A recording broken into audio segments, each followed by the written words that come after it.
In the late 70s, I was essentially a sports reporter. I would go out to events and press conferences. I would interview athletes, stars, sometimes even superstars.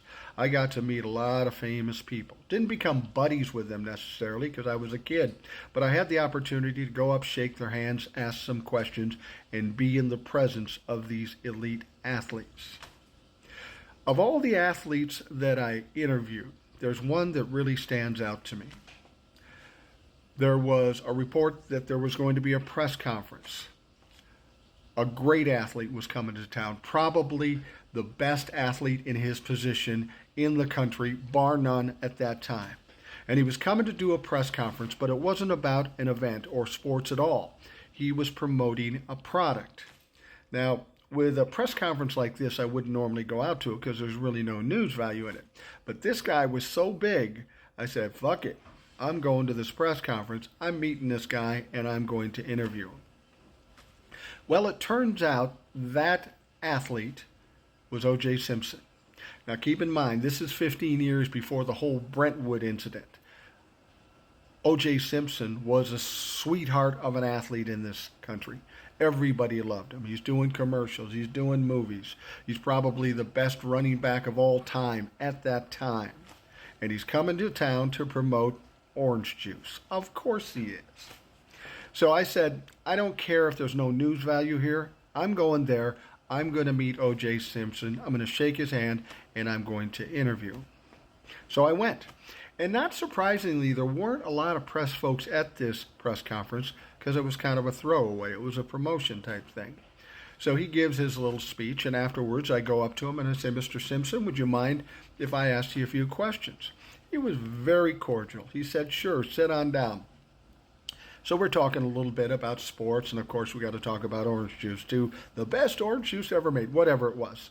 So anyway, we're talking back and forth, and the interview went great. And I will tell you, in spite of this guy who has a few black marks on his record now, he was a wonderful guy to me. He was very, very friendly, very engaging, very inclusive. He was a great guy. And toward the end of the interview, I did something I would never ever do when I do an interview, but I asked him for his autograph. And the reason I asked him for his autograph, because there was this girl I knew that I really liked, and she loved O.J. Simpson. So I thought I'd get the autograph, give it to her. She'd think I'm cool, that I actually know O.J. Simpson. You know what I was getting at. Anyway, so I asked O.J., I said, would you sign a picture for me? He said, sure, no problem. He said, what's your name? I go, no, not my name. This girl I know's name. And I gave the name. He says, that's your girlfriend? I said, well, I'm working on it. He said, is she cute? I go, of course she's fucking cute. Why would I be asking her out if she wasn't cute? And we're joking around like that back and forth.